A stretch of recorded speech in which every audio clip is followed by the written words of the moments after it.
Vamos a dar, Valentina, amigos, si les parece bien, un giro a la información, porque el inicio del 2021 llegó también, desafortunadamente, con los primeros actos terroristas.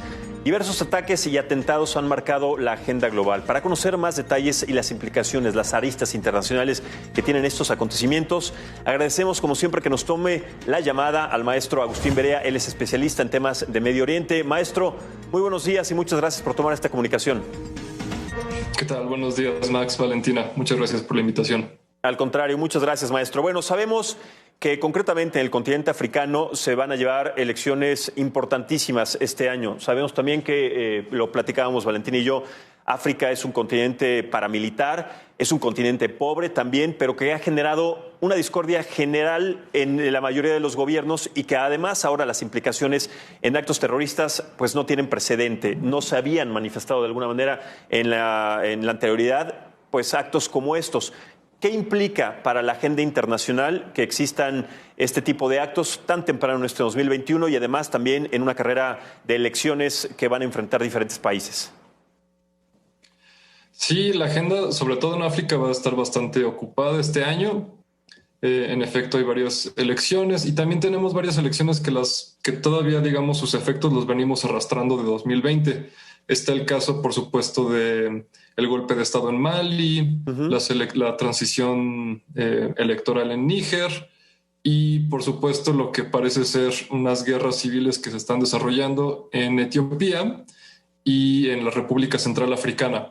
Entonces, hay que tener en mente también que África sí es un continente en general, sobre todo la África subsahariana, es en general sí podríamos decir pobre o en vías de desarrollo, pero llevaban 20 años, casi 20 años de crecer todos los años y estamos hablando de países que iban creciendo a 8% anual, 10% anual, porque por supuesto, digamos, cuando vas empezando, pues el crecimiento es muy rápido. Y con la pandemia que tuvimos el periodo en 2019, después de 20 años de crecimiento sostenido, por primera vez vemos al continente contrayéndose económicamente. Entonces, este tipo de fenómenos económicos que causan mucha presión sobre los presupuestos gubernamentales permiten que hayan esos espacios vacíos donde el gobierno deja de tener presencia y eso le da la oportunidad a los movimientos terroristas y paramilitares de expandirse. Y es el caso en Nigeria, es el caso en Mali, es el caso en Somalia, en Camerún, en Mozambique y bueno, la lista sigue. Agustín, corrígeme si te voy a dar un dato erróneo, pero en 2019 se suscitaron casi 4,000 muertes. En el 2020 no sé la cifra exacta, pero 2021 empezó ya con una baja de casi 100 civiles en el ataque de estos primeros días de enero. Háblanos de ese ataque. ¿Cuál en específico? En el de Mali y Níger. Todo parece indicar, y esto sabemos que es un riesgo, Níger va a pasar por su primera transición democrática, digamos, desde que es un país independiente. La elección en sí fue bastante pacífica, pero el riesgo que ha existido, y todos lo sabemos, es que los grupos terroristas que operan en la zona que conocemos como el Sahel, que es precisamente lo que incluye a Mali, Burkina Faso, Níger, Chad, digamos esa zona, que es, digamos, la zona de transición entre el desierto del Sahara y la zona como ya más tropical de África. Esa zona del Sahel tiene una alta presencia de grupos terroristas y sabíamos que conforme Níger se preparaba para pasar de un gobierno al otro de forma pacífica por primera vez y democrática, los grupos terroristas iban a aprovechar para precisamente demostrar que no quitan el dedo del renglón. Entonces, a pesar que la transición política se ve bien, parece que se va a lograr, los grupos terroristas, no solo ahora, en este último ataque, que es un ataque frontal contra las fuerzas nigerianas, de Níger, sino el punto es demostrar que esos grupos, no importa cuál sea el gobierno que esté, porque va a haber una alternancia, van a seguir enfrentándose directamente con las fuerzas del Estado. Y lo que podemos esperar, lamentablemente, conforme el impacto económico se siente más en esta zona del Sahel, es que van a haber mucho más ataques, mucho más, digamos, abiertos. Han habido hasta varias muertes de soldados, no solo locales, sino también, ¿no?, sobre todo tropas francesas.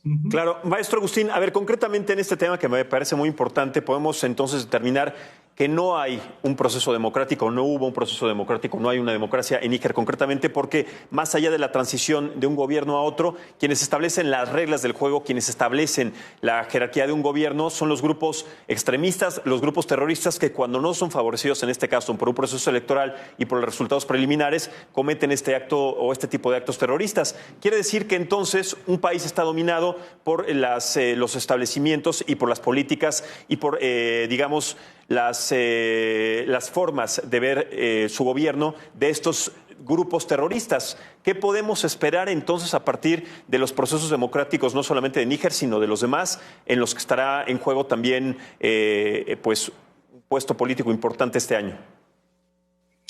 Más bien, yo diría, la precisión es que más allá de decir que los grupos terroristas dominan al país, lo que estamos viendo es que los países se fragmentan. Entonces, por ejemplo, lo que sucede en Nigeria o en Níger, en la parte sur, donde hay ciudades un poco más grandes, que hay más presencia del Estado, es muy distinto a lo que pasa en las provincias del norte. Entonces, en efecto, las provincias del norte o las provincias que están más cerca, digamos que tienen población más rural, más esparcida, sí, ahí sí, no importa qué pase, si el gobierno dice una cosa, aún así la ley que sigue prevaleciendo es la ley del más fuerte. Claro. Y en ese caso, muchas veces el más fuerte son estos grupos paramilitares, ¿no? Y conforme pasa el tiempo y conforme vemos que los gobiernos se retraen más para combatir a la pandemia, les dejan más espacio para operar estos grupos. Entonces, es el caso en Burkina Faso, en Mali, en Níger. Todos vemos que las zonas, sobre todo norte, ya son como un país aparte. ¿Y quiénes son los que arman a estos grupos? ¿Por qué son tan poderosos? ¿Por qué son más poderosos que el gobierno? ¿Quiénes están patrocinando a estos grupos terroristas para que tengan ese control y ese dominio en estos lugares, maestro? Hay dos componentes, ¿no? El componente militar y el componente financiero. Por el componente militar, muchos de estos combatientes, después de la primavera árabe, de lo que pasa en Libia, de lo que pasa en Siria, de lo que pasa en Túnez, muchos de estos combatientes, sobre todo islamistas, cuando pierden las guerras en sus países respectivos, terminan migrando. Digamos, no sé, cuando un militante, digamos, su facción pierde la guerra, como pasa con el Estado Islámico, no se reintegran a la sociedad, sino que muchas veces son miles de combatientes que se reubican a otras partes del mundo. Entonces, el componente militar de estos grupos en el Sahel, sobre todo en África, son originarios de otros países que ya son veteranos de otras insurgencias que se reubican esta zona, ¿no? Después de que, por ejemplo, se derrota el Estado Islámico, de repente llegan 4,000, 5,000 combatientes al norte de Nigeria. Ese es un componente, y el componente financiero tiene que ver con que estas zonas de casi el corazón de África se han vuelto las principales rutas de tránsito para el narcotráfico. Claro. Entonces, uno se sorprende mucho porque de repente en estas zonas del Sahel y de la costa occidental de África aparecen grandes mansiones de colombianos, de gente que sabemos que que son gente que está vinculada a las FARC o que está vinculada a grupos de narcotráfico internacional, porque desde Sudamérica, que es el principal fuente de cocaína, sale hacia África, pasan por estas zonas que son tierra de nadie o que son la tierra de este tipo de grupos paramilitares, y desde Afganistán, que es la principal zona productora de heroína, también viajan hacia África. Ahí se internan, ahí se hace el intercambio de armas, de dinero, de droga, y es una de las principales formas en las que se financian estos grupos. Permiten este tráfico internacional, sobre todo de narcóticos, a cambio de efectivo y a cambio de armas. Y ya con eso los redistribuyen esas drogas, ya sea hacia Europa o hacia otras zonas de Asia.